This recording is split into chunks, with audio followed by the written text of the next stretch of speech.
샬롬, 우리 한남 중앙교회 중고등부 친구들, 한 주간도 모두 잘 지냈나요?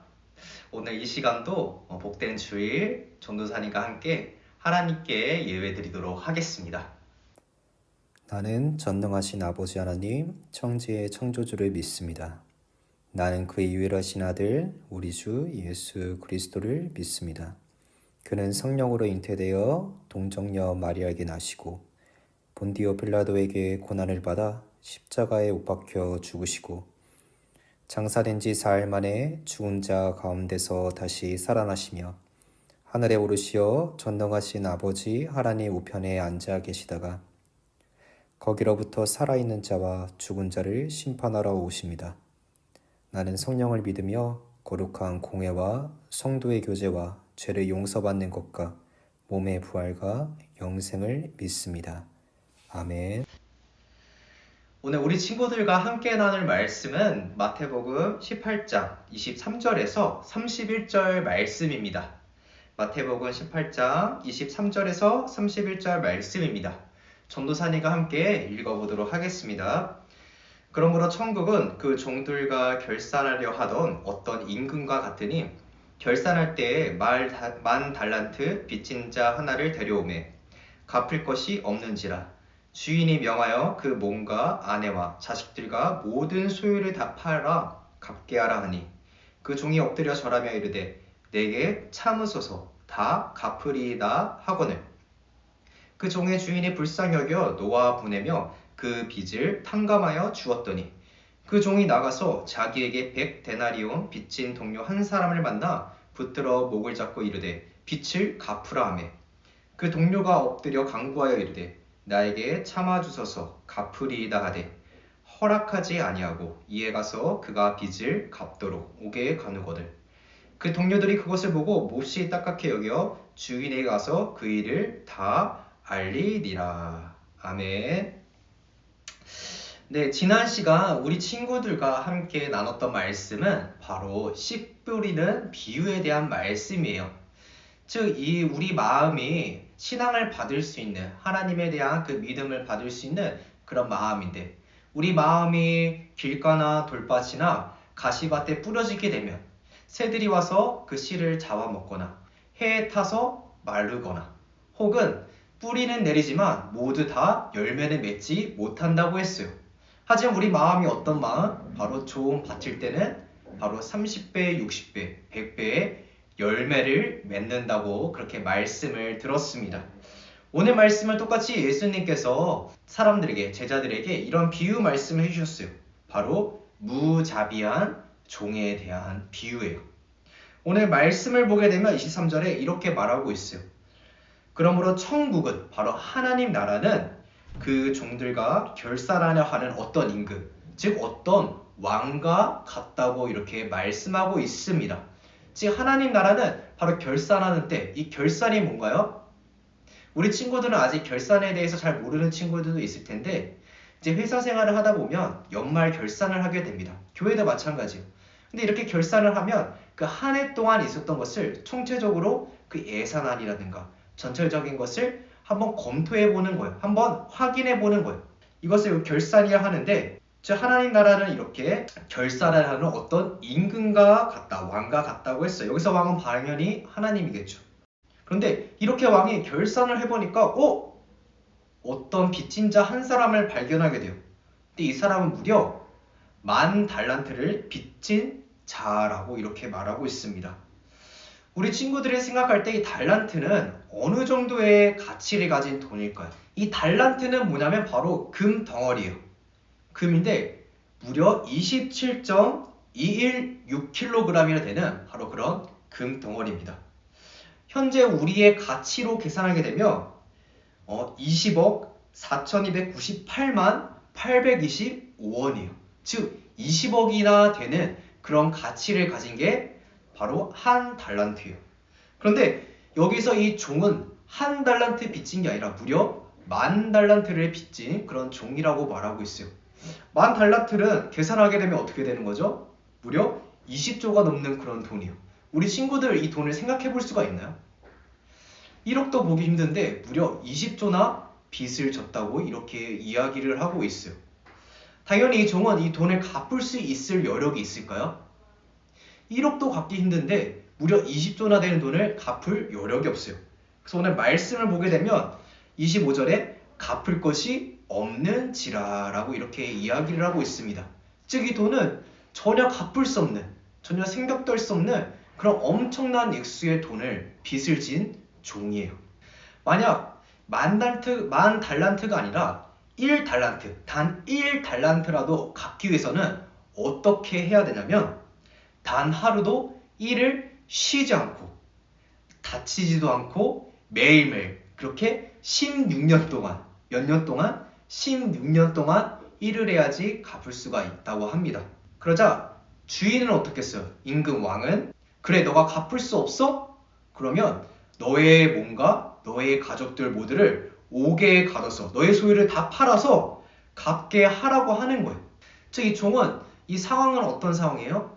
이제 모든 것이 다 무너진 상황이에요. 그러자 그 종은 왕에게 가서 이렇게 빌었어요. 16절 말씀을 보니까 그러자 그 종이 엎드려서 그 주인에게 절하며 말하기를 저에게 대하여 어떻게 하라 말하고 있나요? 바른 성경을 보니까 바로 참아주세요. 제발 좀 참아주세요. 제발 좀 참아주세요. 제가 주인님께 모두 갚겠습니다. 라고 이렇게 말하게 됩니다. 여기서 모두 갚겠다고 이렇게 말하고 있는데 이 종은 이렇게 갚을 수 있어서 이렇게 갚겠다고 말한 건가요? 아니죠. 도저히 갚을 수 없는 형편임에도 이렇게 사정사정하면서 얘기하는 거예요. 내가 도저히 이게 어떻게 할 수가 없어요. 하지만 제발 참아주세요. 제가 평생을 어떻게 해서든지 조금씩이라도 제가 갚겠습니다. 라고 이렇게 간절히 부탁을 하고 있는 상황이에요. 도저히 갚을 수 없지만 그렇게 이제 바짓자락이라도 잡듯이 이렇게 간청하는 그런 장면입니다. 보통 같았으면 이런 말을 했을 때 우리는 보통 어떻게 할까요? 만약 우리 친구들이 다른 친구한테 여기서 말한 1만 달란트는 아니지만 어떤 친구한테 내가 만원 혹은 5만원, 많게는 10만원을 빌려줬어요. 근데 그 친구가 나한테 와서 내가 도저히 갚을 수가 없어. 이번 달 돈을 쓴 게 많거든. 그래서 남자친구 생일 선물, 또 친구 생일 선물, 혹은 학교에서 있는 교재비 이런 것들이 사서 내가 도저히 갚을 수 없어 라고 이렇게 얘기를 한다면 우리 친구들은 그 말을 들을 때 어떻게 할까요? 그래? 그러면 내가 좀 더 기다려줄게. 이렇게 얘기는 할 수 있을 거야. 아마 몇몇 친구들은. 근데 만약 그 돈이 10만 원이 아니라 100만 원 혹은 더 많은 돈이라면 우리 친구들은 뭐야? 빨리 안 갚어? 그럼 네가 지금 있는 돈 얼만데? 그래? 10,000원이지. 그 10,000원이 나한테 줘. 이렇게 하는 친구들이 대다수일 겁니다. 근데 왕은 그렇게 하지 않았어요. 보통은 있는 재산이라도 다 가져갔을 텐데 하지만 왕은 그렇게 하지 않고 이렇게 말하게 됩니다. 28절 말씀 보게 되면 그 종의 주인이 바로 불쌍히 여겨. 뭐라 말하고 있나요? 바로 불쌍히 여겨. 놓아 보내며 그 빚을 탕감. 탕감이 뭔가요? 그것을 없는 것처럼 만들어 주겠다는 거예요. 너가 10,000달란트 있지? 그것을 내가 없는 것처럼 안 갚아도 돼. 라고 이렇게 이야기를 해주는 겁니다. 즉 여기서 말하는 불쌍히 여기는 마음. 이 말은 성경에서 긍휼이라고 얘기를 하고 있어요. 즉 우리가 어떤 사람을 봤을 때 너무나 가엾게 여기는 그 마음을 가지고 그 사람을 도와주는 그런 마음이에요. 즉 이 긍휼은 어떤 사람만이 가질 수 있나요? 바로 사랑이 있는 그런 사람만이 바로 이러한 마음을 가질 수가 있어요. 즉 여기에 있는 이 결산하는 이 왕의 마음에는 어떤 마음이 있나요? 바로 사랑이 있기 때문에 이 불쌍한 종을 어떻게 해요? 긍휼히 여기는 마음으로 그 빚을 탕감할 수 있었던 거였어요. 2010년도에 한 심리학자가 이러한 연구를 했습니다. 바로 크라우스 코트 켈트너라는 심리학자인데 이 세 학자는 어떠한 검사 연구를 했냐면 바로 공감 능력에 대해서 바로 연구를 진행을 했어요. 이 세 학자는 두 계층에 대해서 이렇게 실험을 했습니다. 바로 부유한 계층, 또 그렇지 못한 계층을 이렇게 실험을 하게 되는데 여기서 이 두 계층을 상위 계층, 하위 계층으로 나누게 돼요. 이렇게 검사를 진행했는데 어떠한 결과가 나왔냐면 이 두 그룹 중에 부유한 계층일수록 돈이 많은 계층일수록 공감 능력, 다른 사람을 이해하려고 다른 사람을 생각하는 그 마음의 그 수치가 적게 나왔다고 해요. 즉 우리가 누군가를 공감할 때 어떻게 공감할 수가 있나요? 그 사람의 표정이라든가 제스처라든가 그 사람의 말 속에 담긴 그 감정을 우리는 그것을 느끼는 거잖아요. 근데 공감 능력이 적어질수록 그것을 캐치해내지 못합니다. 즉 공감 능력이 적은 사람은 마음속에 어떻게 해요? 다른 사람을 배려하거나 다른 사람을 생각하는 그런 마음이 적어질 수밖에 없습니다. 즉 여기 있는 세학자는 돈이 있고 없고에 따라서 그 사람의 공감 능력이 있는지 없는지로 이렇게 나누었지만 우리 그리스도인들은 무엇으로 생각해 볼 수 있냐면 그 사람의 돈의 기준이 아니라 바로 그리스도의 사랑이 그 사람에 있는지 없는지로 우리가 그리스도의 사랑이 있다면 다른 사람을 긍휼히 여길 수 있고 만약 그 사랑이 우리 마음 가운데 없다면 그렇게 하기가 힘들다 이렇게 생각해 볼 수가 있습니다. 즉 우리 마음 가운데 이러한 긍휼 다른 사람을 긍휼히 여기는 이러한 공감할 수 있는 그 능력이 있는 사람은 즉 그 마음 가운데 무엇이 있는 사람? 바로 역지사지가 있는 사람이에요. 역지사지가 무엇인가요? 그 사람의 입장에서 생각을 해보는 거예요. 그런데 그 사람 마음 가운데 다른 사람에 대한 생각이 아니라 나에 대한 이기적인 마음이라든가 나에 대한 이익만 생각한다면 다른 사람을 생각하기가 참 많이 어려워요. 왜냐면 내가 잘 되고 내가 더 돈이 많아야 되고 내가 더 이득을 많이 받아야 된다 이런 생각을 가지면 가질수록 나 자신만 생각하면 생각할수록 다른 사람은 보이지가 않겠죠. 다른 사람에게 잘해주는 그런 어떤 행동은 잠깐은 보일 수 있지만 그게 끝까지 하기는 어렵습니다. 즉 그 마음 가운데 그리스도의 마음 또 다른 사람을 공감하는 이 역지사지에 대한 마음이 있는 사람만이 바로 이렇게 다른 사람을 불쌍히 여기는 마음으로 배려를 할 수가 있는 거예요. 즉 이 10,000달란트 빚진 자는 이 종으로부터 바로 은혜를 받은 거예요. 자신은 이 주인에게 무언가를 해줄 수가 없어요.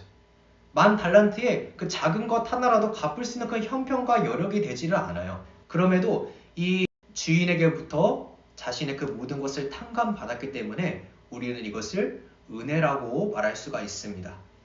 은혜와 성과는 달라요. 성과는 내가 어떤 것을 했기 때문에 그것에 대한 결과물로 우리가 받는 것이잖아요. 보람을 받을 수 있고 그에 대한 어떠한 보상을 받을 수도 있습니다. 하지만 은혜는 우리가 어떤 것을 했기 때문에 받는 것이 아니에요. 내가 그 사람에게 해줄 수 있는 게 없어요. 그 사람에게 무언가를 해줄 수 있는 그런 존재도 아니에요. 하지만 그 사람으로부터 내가 바랄 수 없는 그런 존재임에도 그 사람으로부터 내가 무언가를 받았을 때 너무나 큰 무언가를 받았을 때 우리는 그것을 은혜라고 말할 수 있어요. 즉 여기 10,000달란트 빚진 종도 마찬가지예요. 이 임금으로부터 너무나 큰 은혜를 받은 거예요. 만약 우리 중고등부 친구들, 여기 있는 우리 한남중앙교회 우리 중고등부 친구들이 이렇게 빚진 자, 10,000달란트 빚진 이 종처럼 너무나 큰 은혜를 받았을 때 우리 친구들은 그러고 난 다음에 어떻게 할까요? 너무나 기뻐서 다른 사람에게 무언가 더 해주길 원할 거예요. 자신이 이제까지 갖고 있던 큰 짐을 내가 도저히 갚을 수 있고 도저히 할 수 없었던 그러한 큰 짐이 사라졌다는 그 기쁨 때문에 매일매일 기쁨으로 살아갈 수 있었을 거예요. 하지만 여기 있는 이 종은 어떻게 했는지 한번 살펴보겠습니다. 자신의 빚을 탕감받은 뒤에 자신에게 100데나리온 빚진 다른 친구를 만나게 됩니다. 근데 그 친구를 만나자 이 종이 했던 행동은 무엇인가요? 만약 여기는 우리 중고등부 친구들이 도저히 갚을 수 없는 이 1,000,000원이라는 갚을 수 없는 돈을 어떤 사람이 갚지 않아도 된다고 이렇게 이야기를 해줬어요. 탕감을 해줬어요. 그런데 그런 은혜를 받고 난 다음에 우리 친구들이 길을 가다가 나한테 100,000원을 빚진 친구를 만나게 된 거예요. 그렇다면 우리 친구들은 어떻게 할 것 같아요? 아마도 내가 너무나 큰 돈을 탕감받았기 때문에 그 사람을 그래? 갚지 않아도 돼. 이렇게 얘기하는 친구들이 많다고 그렇게 생각을 합니다. 하지만 여기에 있는 이 종은 어떻게 했냐면 그 종의 목을 잡아요. 여기서 목을 잡는다는 것은 무엇이냐면 바로 목을 조른다는 거예요. 그 종을 보자마자 어떻게 해요? 바로 목을 조르기 시작하는 거예요. 100데나리온은 오늘날 값어치로 하면 거의 약 1,000,000원 이상에 되는 그런 돈입니다. 1,000,000원도 엄청 많은 돈이죠. 하지만 이 종은 어떤 종이에요? 도저히 갚을 수 없는 20조라는 큰 돈을 탕감받은 그런 종이에요. 그런데 이런 은혜를 받은 이 종은 자신에게 빚진 다른 동료를 만났을 때 가장 먼저 취했던 행동은 바로 목을 조르기 시작합니다. 그러자 100데나리온 빚진 이 친구는 이 탕감받은 종에게 이렇게 얘기합니다. 참아주소서 내가 갚으리이다. 조금만 참아줘. 내가 꼭 갚을게. 라고 이렇게 이야기를 하게 돼요.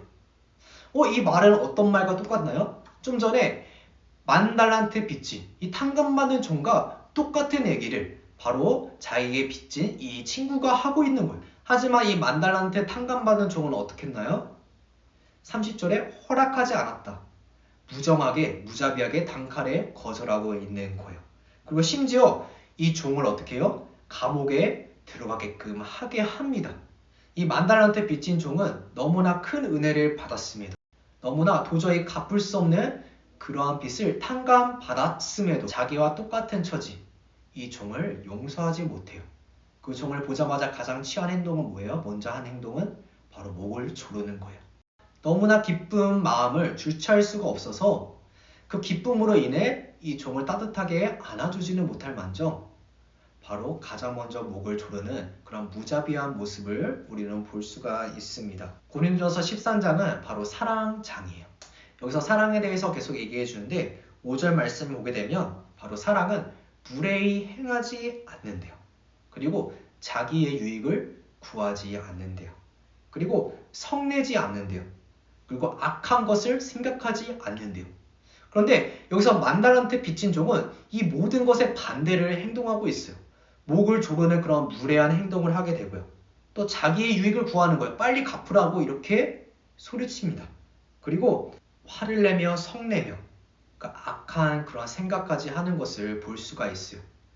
즉 이 악한 종의 마음에는 도저히 사랑이란 마음이 없기 때문에 자기가 은혜를 받았음에도 그 은혜를 다른 사람에게 나눠주지 못하는 거예요. 즉 이 종의 마음에는 무엇이 없나요? 바로 역지사지, 다른 사람을 생각하는 그런 마음이 없는 거예요. 근데 솔직히 우리 자신을 생각하면 어떤가요? 우리 또한 다른 사람에게 용서받은 경험, 다른 사람에게 이렇게 큰 은혜를 받은 경험이 있다 할지라도 우리는 다른 사람에게 그렇게 똑같은 은혜를 베풀기 참 어려울 때가 많습니다. 나는 다른 사람부터 도움을 받았지만 우리 마음 가운데는 그 사람을 도와주고 싶다는 그 마음이 든다 할지라도 우리 상황과 여건 때문에 다른 사람을 도와주지 못할 때가 있어요.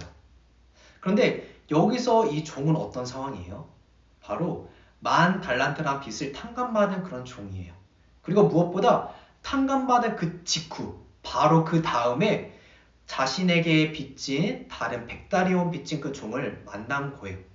아무리 우리 마음 가운데 다른 사람을 도와주기 힘든 상황이라 할지라도 내가 그 상황 바로 그 직후에 누군가로부터 큰 도움을 받은 그런 상황을 우리가 경험한다면 그 다음에 나에게 잘못한 사람, 나에게 빚을 진 그런 친구를 만난다면 우리는 바로 그 직후에 그런 은혜가 있기 때문에 도와주는 마음이 있어요.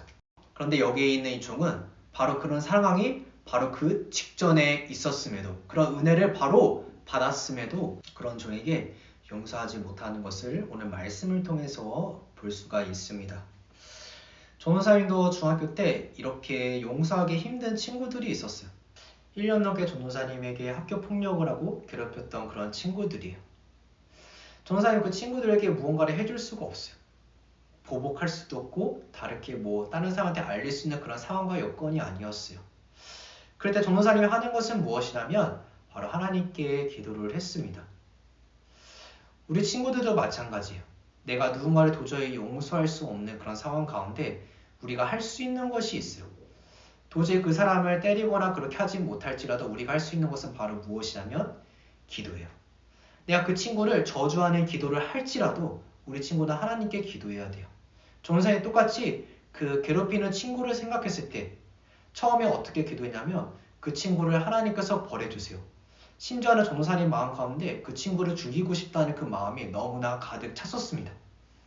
하지만 그때마다 전도사님 어떻게 했어요? 하나님께 기도했어요. 근데 하나님께 기도하는 그 사람에게는 처음에 그 기도가 다른 사람을 욕하고 저주하고 죽여달라는 그런 기도일지라도 하나님께 기도하는 그 사람의 마음을 하나님께서는 바꾸어 가십니다. 나중에도 전도사님이 그 친구를 욕하고 저주했던 기도가 나중에는 그 친구에 대한 마음이 변하기 시작해요. 기도를 하면 할수록 나중에는 그 친구가 불쌍하게 보이는 거예요. 불쌍한 마음이 들어요. 봤을 때 그 친구 자체가 불쌍한 그 마음이 마음으로 바뀌어져 갑니다. 나중에는 그 친구를 위해서 하나님께 기도하게 돼요. 전도사님은 도저히 그런 마음을 가질 수 없지만 처음에 악한 마음이라 할지라도 하나님께 기도하고 하나님께 다가가면 하나님께서는 먼저 내 마음부터 바뀌어 주세요. 그리고 상황 또한 하나님께서 만져가세요. 하지만 여기 10,000달란트 빚진 자는 도저히 그럴 생각도 없었어요. 오히려 마음 가득하게 분노와 화를 억제하지 못해서 그 친구를 어떻게 해요? 목을 조르기까지 하는 것을 볼 수 있어요. 우리들의 모습은 어떤가요? 우리들 가운데서도 누군가 도저히 용서하거나 가까이 하기 싫은 그런 친구들이 있지 않나요? 그럴 때마다 우리 친구들도 전도사님도 마찬가지로 하나님께 먼저 기도할 수 있는 그런 우리 친구들 되기를 소망합니다.